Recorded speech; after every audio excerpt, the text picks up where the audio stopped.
Good afternoon, everybody, and welcome. I'd like to acknowledge the custodians of the land on which I stand today, the Ngunnawal people, and the custodians of your land, wherever you're joining us from today in Australia. I pay my respects to elders past, present, and emerging, and I'd also like to welcome our Aboriginal and Torres Strait Islander colleagues who are joining us here today. Today's webinar is the first in a series that focuses on ARACY's wellbeing framework, the Nest. The Nest was released by ARACY in 2013, and it was a result of consultations with more than 4,000 children, families, and experts of different flavours, as well as an international study of best practice. The Nest defines wellbeing as 6 interconnected and interdependent domains, which must be supported for a child to thrive. These are being valued, loved, and safe, having the material basics, being healthy, learning, participating, and having a positive sense of identity and culture. In this series of webinars, we'll be talking to some of the organisations who have taken the Nest framework and are using it to guide and shape the work that they're doing every day to improve the lives of children in Australia. One such organisation is Child Friendly Alice, which is a place-based network of over 40 different organisations who all have a stake in making the lives of children in Alice Springs better. The information and the data that informs the work of Child Friendly Alice is organised by ARACY's Nest framework, and it started with the development of a community profile that pulled together publicly available data and matched it with the voices of over 1,000 Alice Springs children and families. This local information helped to identify the areas of priority within each domain of the Nest. All the organisations who are part of Child Friendly Alice know that their work links directly to at least one of the ARACY domains. Each has a strong focus on keeping the voice of children at the centre and a commitment to engaging and hearing the voices of Aboriginal families and communities. Our speaker today is Marley Wells, who's coming to us from Aranda country. Marley is a Warlpiri woman and the manager of Family and Community Engagement and Connected Beginnings at Breitling Primary School in Alice Springs. Welcome, Marley, and thank you so much for coming today. We're just going to hand up the roles to Marley so that she can drive her presentation and tell us about the work of Child Friendly Alice. Thank you, Diana. So I will also start by acknowledging the Aranda people, who are the traditional owners on the land that I live and work on, and to also acknowledge the First Nation people all over the country who've been looking after this vast land for tens of thousands of years, pre and post-colonisation.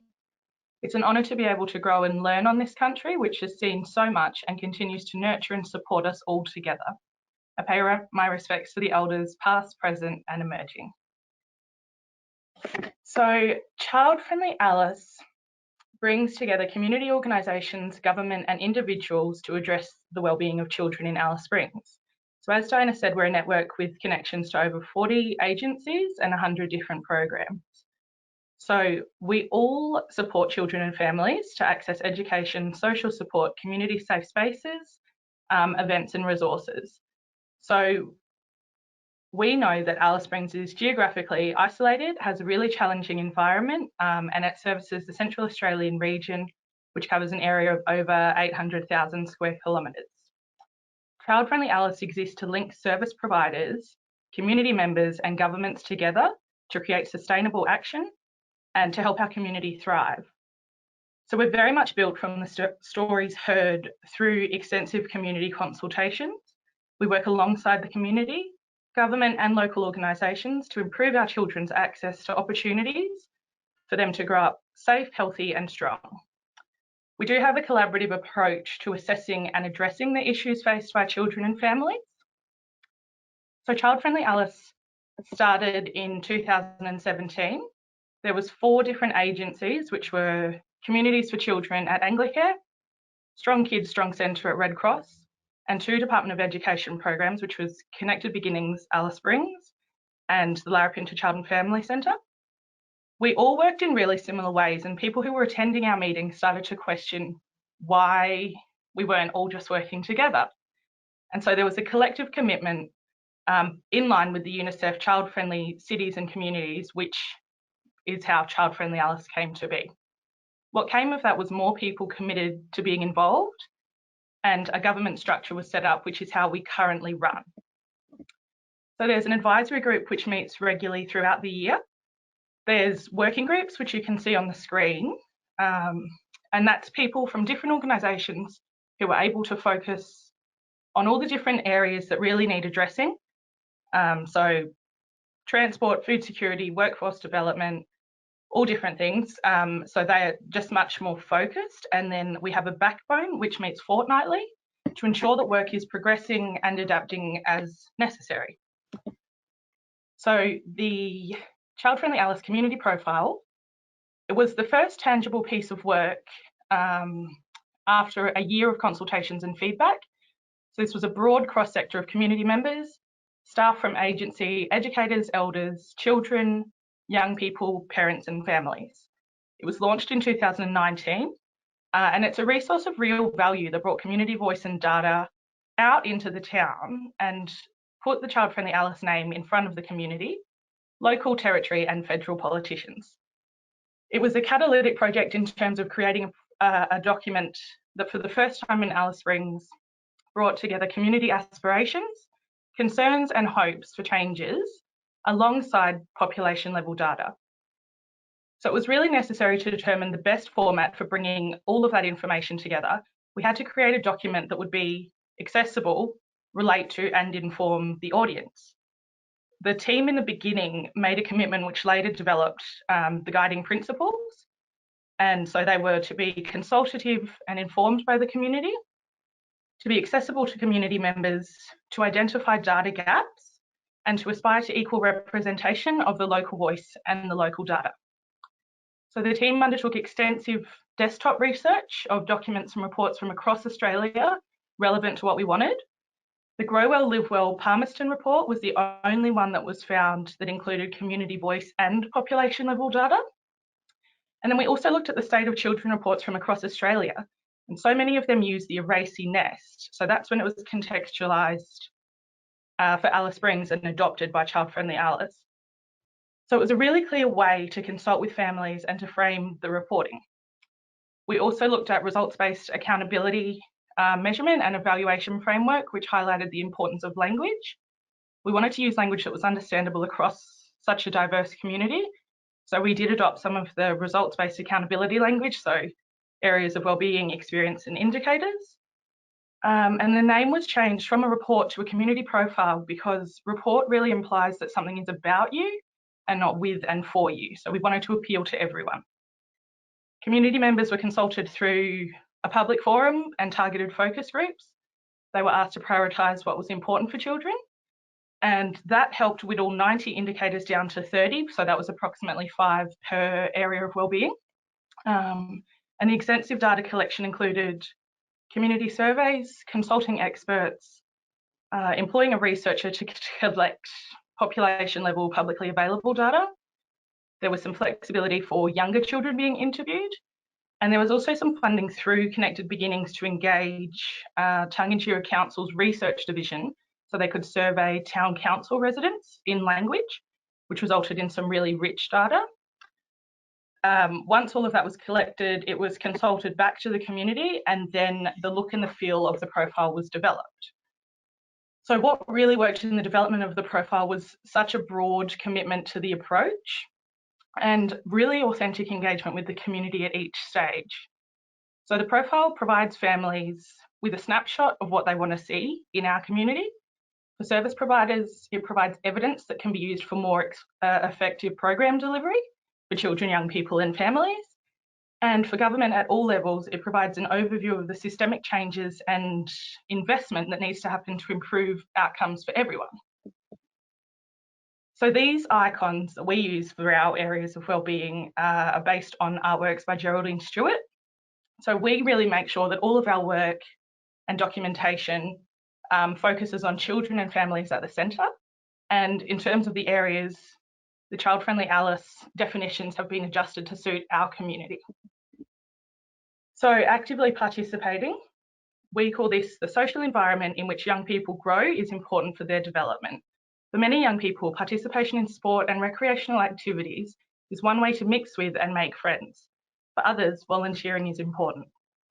It's also important for children to be provided with opportunities to speak and feel heard. For these things to happen, children and young people need places that meet their needs and strong organisational structures. Engaged in learning. So learning is a continuous process through life. Children and young people learn through a variety of formal and informal experiences within the classroom and more broadly in their home and community. Essential needs. The fundamental building blocks that every child needs to thrive. Having money to buy food, having a house to live in with bedrooms for everyone, having a job and access to transport, all vitally important to families bringing up children. Healthy. Our children are our future.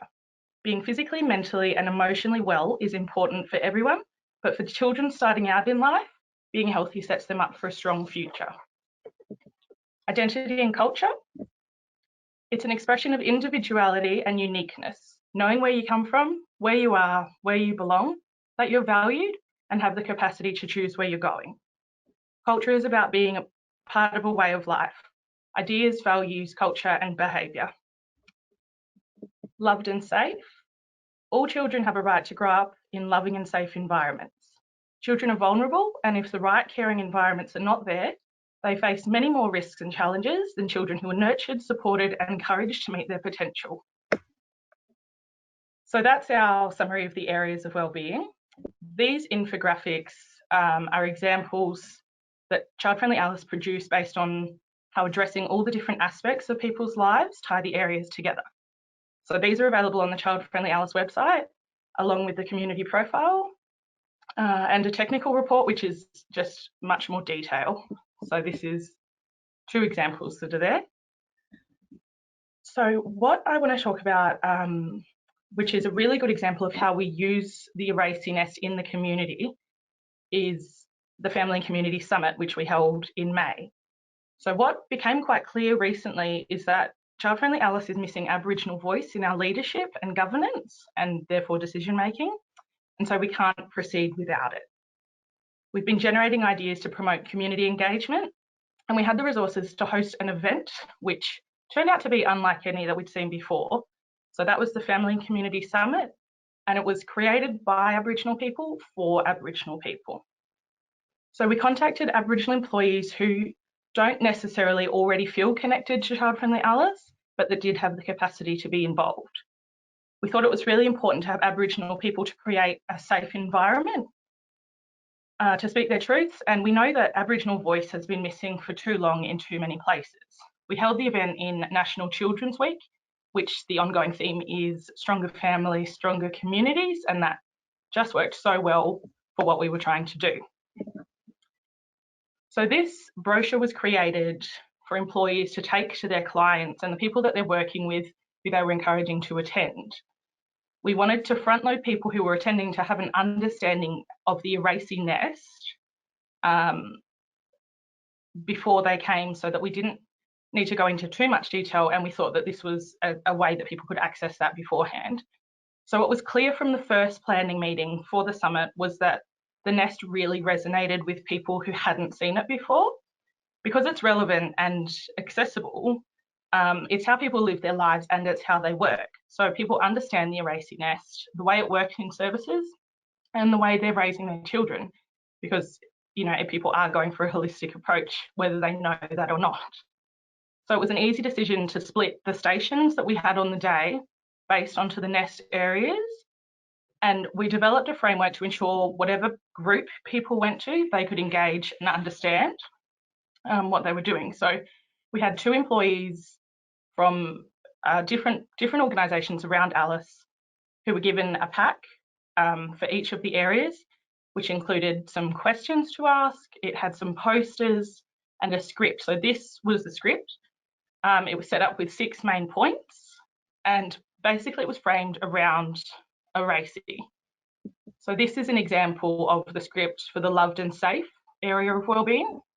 So there was a bit of an introduction of the area. There's 3 different types of questions. So they were based on strengths, weaknesses and challenges. These are 3 questions that were those 3 things for identity and culture station. And we recorded feedback in as many ways as we could, but the main visual display that we had from the day was this tree, which had 6 different branches for the 6 different areas. Sorry, it had 5 branches because the 6th one in the middle was identity and culture, because what's really clear to us is that is what people continue to come back to in Alice Springs. That's a really main important thing that people talk about when they're talking about raising children. So we collected the trees with the leaves, and so they were just suggestions and answers to questions. We had storm clouds in the background, which were some weaknesses in services. And then we also had puzzle pieces which were able to stick together, which just were people's recommendations, the challenges that they face, what they really think services need to be better at doing. And so that just has been a really clear way for us to present data and people's feedback to all sorts of different places. So these are just some pictures from the day. So what we've done with the feedback we've collected with the data from the summit was there was a document created which was split a bit like our community profile. So it was in the different areas of wellbeing. It was given to the Child Friendly Alice Advisory Group. It was given to the Summit Planning Group. There was a small group of the planning group, a branch of us, who met with Anne Hollins, who's the National Children's Commissioner, and her team to provide feedback on community voice as part of the Keeping Kids Safe and Well Your Voices consultation project that they're doing nationally with the Australian Human Rights Commission. And they did take our feedback document with them. The feedback was also collated and submitted to the Northern Territory Department of Education for the new educators engagement, new education engagement strategy, 2021 to 24.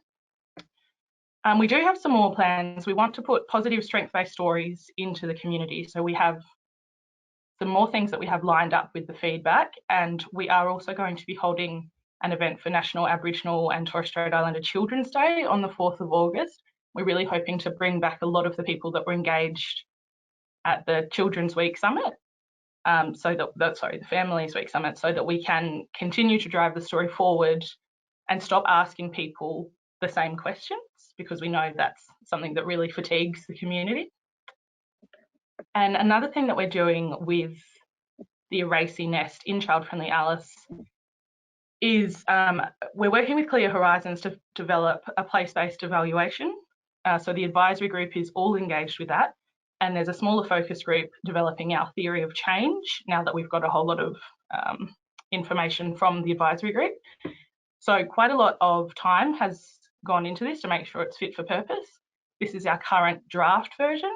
It does have the ARACY areas at the top, so we never lose sight of what and why we're doing this work. I think I might be a little bit quick for this, but I am going into the summary now. So what we're seeing nationally at a Northern Territory level is that there are a lot of other plans and development being shaped up this way. So we're seeing definitely at the NT level, there's growing levels of identifying wellbeing and employing this framework as a way of working.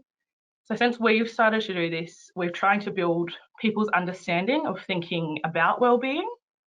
Tongue-in-Jira Council in Central Australia have developed their own wellbeing areas. So it's really clear that more people are understanding how these areas all need to be addressed for happy, healthy, thriving children. And thanks to the profile, we have a structure and a baseline of data which we're using to frame all of our future work. So Child Friendly Alice finds the ARACY Nest really useful because it's a clear way to frame our work and see where we need to progress. It's easy to adapt and to explain to all different people in the community. And we are hoping to be able to secure some funding to update the profile and the data next year. Thank you very much for coming and listening to me talk, and please feel free to get in touch with us on Facebook or on the website. And yeah, I'm happy to take questions now.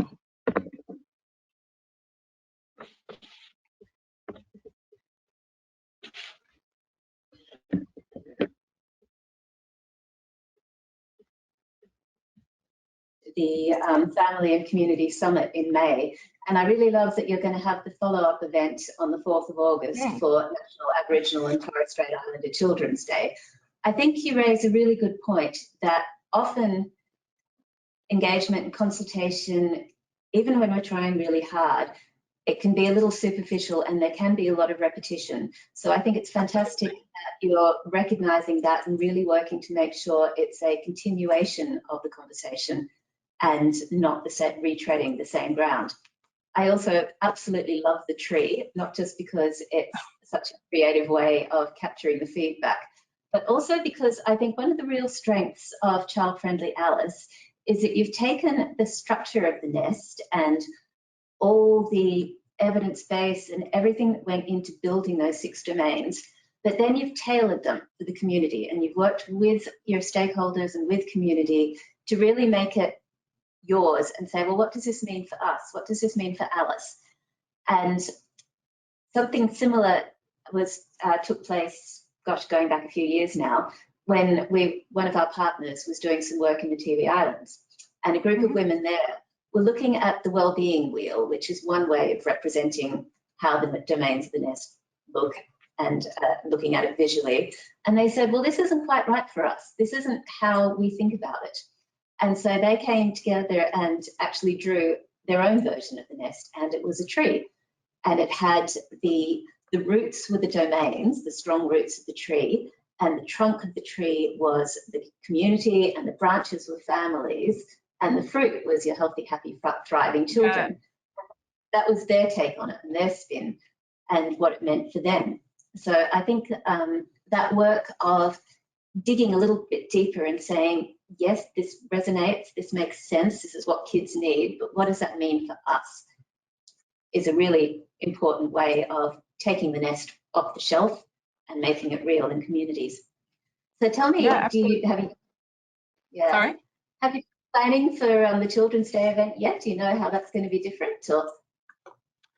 It's so the summit, the Family and Community Summit, we held at the Telegraph Station, which is sort of a big open area about 10 minutes out of the town centre, and it was really nice to be able to get people outside. So for this National Aboriginal and Torres Strait Islander Children's Day, we are planning to have that also outside, but we're going to have it in the Todd Mall, which is right in the centre of town. So we're hoping for a little bit more, I guess, engagement with people who just happen to be going past. And we really want to keep in with the theme. So we don't want people to just be bringing information. We're inviting people to bring activities to engage, particularly young children, and to celebrate culture. And we're actually due to have a planning meeting tomorrow, so watch this space. Fantastic. I can't wait to see what you come up with.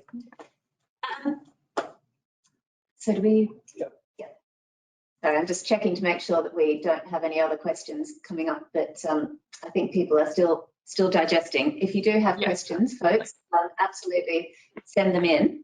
But in the meantime, Marley, can we talk a little bit about some of the community priorities that came out? Because when you use a holistic framework like the Nest, you get to surface those things which you don't necessarily think of as being child related, but which of course have an impact.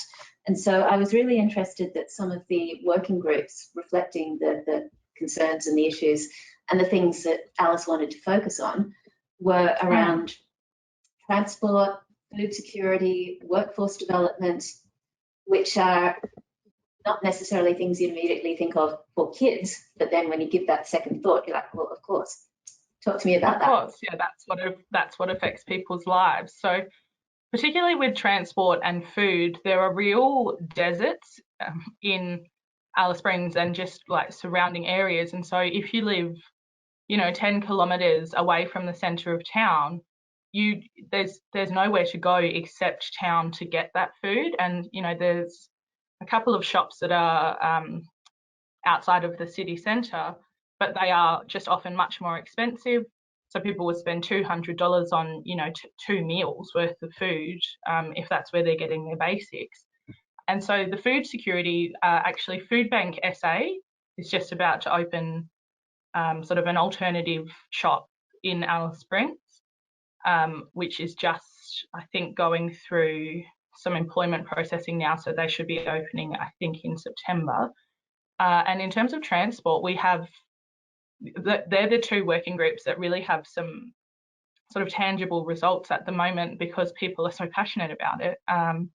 So the transport, there's really little public transport in Alice Springs, particularly for people who live on town camps. You know, taxis often won't go any further than the entrance. There's not a real service with most of the primary schools for children to be getting the bus from their homes. And so if you don't have a car, you really are stuck. And so parents can't get onto the school buses and parents can't get onto the preschool buses, but children who are younger than 5 can't travel on the town buses. And so, you know, in terms of preschool transport, there was a real need for that, and that has actually been addressed. So Congress and Connect to Beginnings are working with health at the moment, and there has been a bus that's provided, but not every school has taken that up yet. And just with the town buses, there is a real sort of need for just more services to be happening. And so that's a piece of work that has been picked up by the government and is changing. Fantastic. Yep, the questions are coming through now. Okay, so there's some questions in there about, yeah, everyone's interested in that really deep community engagement that you did. So Lynn wants to know how you went with the theory of change and whether there's been any barriers to achieving the theory of change. I'm not sure if that is a question about the process of getting to the theory of change or if it's about a question about the work. We might ask Lynn to jump back in and let us know. Yeah. And then Ivy would like to know what the timeline was like in terms of putting together the community profile. How long did it take? And how did you go about getting everyone involved and engaged? Was it driven mostly through the working groups? Okay, I wasn't around at the beginning, so I actually wasn't part of the process of collecting all that information. I know that there was just over, I think, a year of proper consultation with the community. There were some researchers involved, I believe, from Charles Darwin University and somebody from Darwin. I'm really sorry that I don't remember who that is. Who were involved in really informing the questions that needed to be asked and who needed to be consulted to be able to really open up all of the engagement for the community. So I believe that consultation took just over a year, and then obviously going back and forth with people to clarify what they were saying and to make sure that the right data was getting into the profile.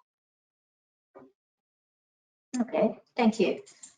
Madella's got a question about, so first of all, she'd like to say thank you for sharing it, and that seems really powerful. I think that's definitely coming through on the questions.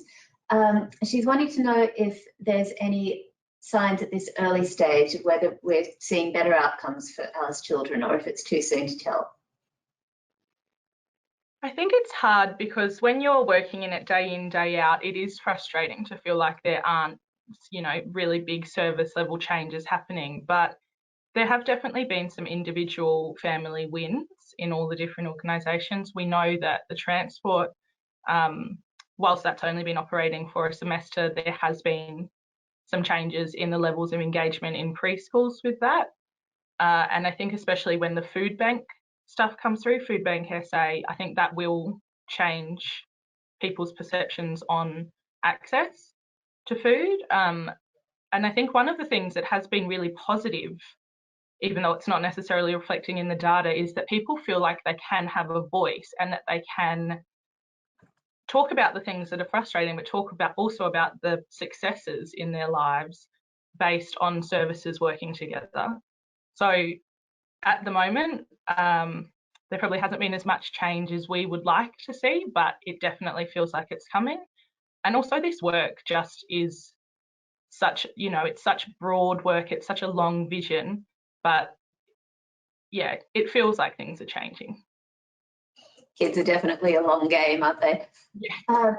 So Lynn's clarified that she is asking about the work itself and barriers that have come up to achieving what you've set out to achieve. And there's a related question from Ivy, which is asking about whether there's anything that came out of the consultation that really surprised you and the other organisers. So in terms of the theory of change, Clear Horizons was engaged, and that was something that the advisory group had very much signed off on. So all of the organisations involved were committed to being part of that process.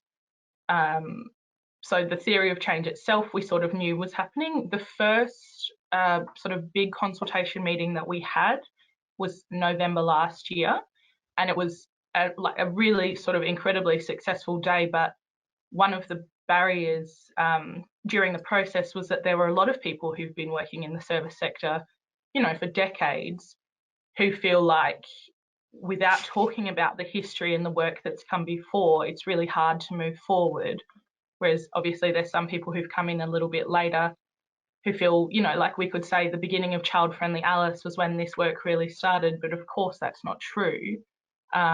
And so there was, I think, a little bit of disconnect with people just feeling like their work previously hadn't been valued, which was definitely no one's intention. But I think just in terms of framing up the day, it's really hard to talk about 30 years worth of work and the future in one session. So that was, yeah, a bit of a point there.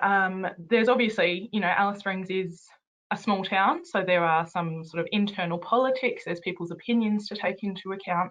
But one of the things about Child Friendly Alice is that there is such a big mix of organisations involved that I think people are really starting to understand it's bigger than their personal opinions. And, you know, as workplaces change, those things become less important. So they, I think were the two big barriers. Yeah. I think that might go a long way towards answering Tamara's question, which was about how you were able to engage all the different agencies with their competing priorities. Let's see. Well, yeah, and I think just one of the things with the ARACY Nest is that whilst it seems quite big when you first look at it, it actually is different areas of wellbeing, especially the way that we frame them for Child Friendly Alice. People can relate them back to their own work fairly easily and sort of get everyone else on board with that, which, yeah, I think has helped towards getting all different organisations involved. And also people just want to know what everyone else is doing, so it's better to be in. Better to be working together. Yes, thank you. So let's see. Celia is asking about the engagement with children themselves about the Nest domains. She's asking if the domains made sense to children as the important parts of their wellbeing. I believe so. So just about half of the 1,000 voices that were collected for the profile were children. Obviously, some of the questions were asked in different ways so that kids could understand it. But I think that when you take children seriously and when you do really value their opinions, they do want to be involved and they do have opinions about what's happening in their lives. And even if they tell you a story, you can separate out little bits and say, okay, so this is when you felt really loved when you were with these people. And, you know, if your nana took you out bush, what does she tell you? And then they'll talk about their identity and culture, or they'll talk about when they go to Congress and they're told about how to be healthy. I think that they can relate to it.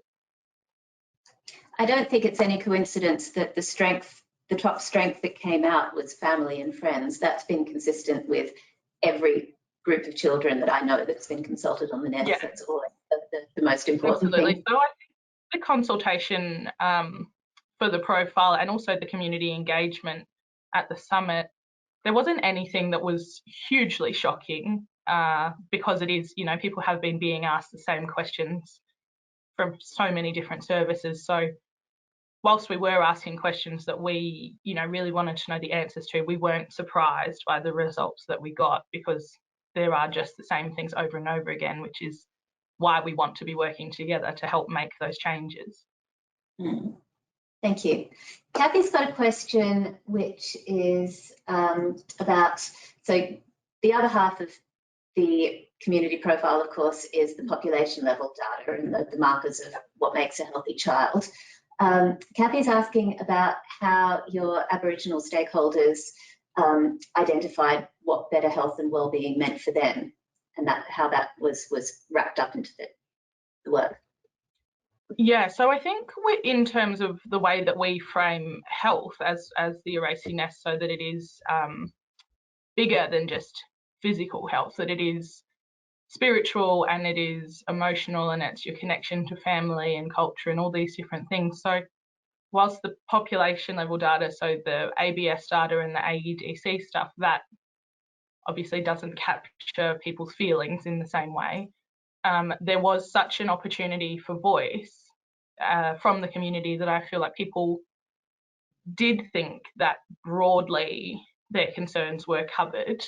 I think that there is, there will be a question when we do the next profile of how to engage people a little bit more meaningfully in terms of I guess Aboriginality and the way that people will define things themselves, to make sure that it isn't sterile. Like, we definitely want it to be a reflection of the way the community lives and thinks.